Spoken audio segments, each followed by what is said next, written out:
नमस्कार, मैं रमन शर्मा।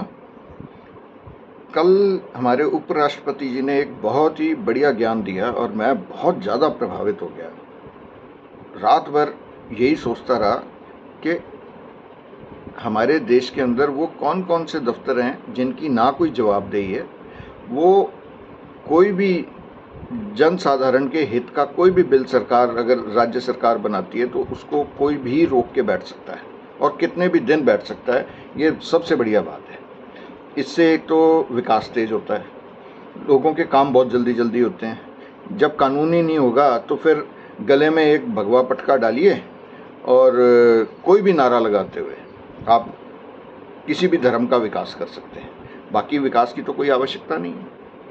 और जवाबदेही हमारे देश में किसी की नहीं है, या सिर्फ कुछ दफ्तर हैं जिनकी नहीं है। जैसे मोदी जी हो गए, उनकी कोई जवाबदेही नहीं है। उपराष्ट्रपति जी की कोई जवाबदेही नहीं है। हमारी न्यायपालिका जो करती है, कम से कम उसके आदेश में कुछ तो लिखा होता है जिसको चैलेंज किया जा सकता है।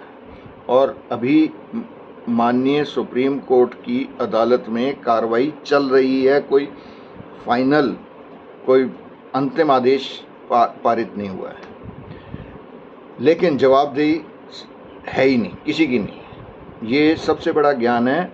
ये गीता का ज्ञान जो था, उसके बाद ये हमारे उपराष्ट्रपति जी का ज्ञान है। और ये मान लीजिए, ये जो ज्ञान है इसको आप अपने दफ्तर में जाएं, अपने जो आपके बॉस हैं उनको ये बोलिए, मेरी कोई जवाबदेही नहीं है, मैं जब मर्जी आऊँ जब मर्जी जाऊँ, कोई फाइल पे काम करूँ ना करूँ।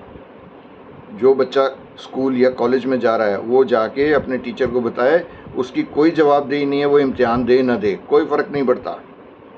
ऐसे ही पत्नी की घर में कोई जवाबदेही नहीं है कि खाना बनाए ना बनाए। और हमारा समाज जो है वो बिना जवाबदेही के चलता रहेगा। ये इस राज्य का ये सबसे सुनहरा वाक्य था, जवाबदेही नहीं है। धन्यवाद, नमस्कार।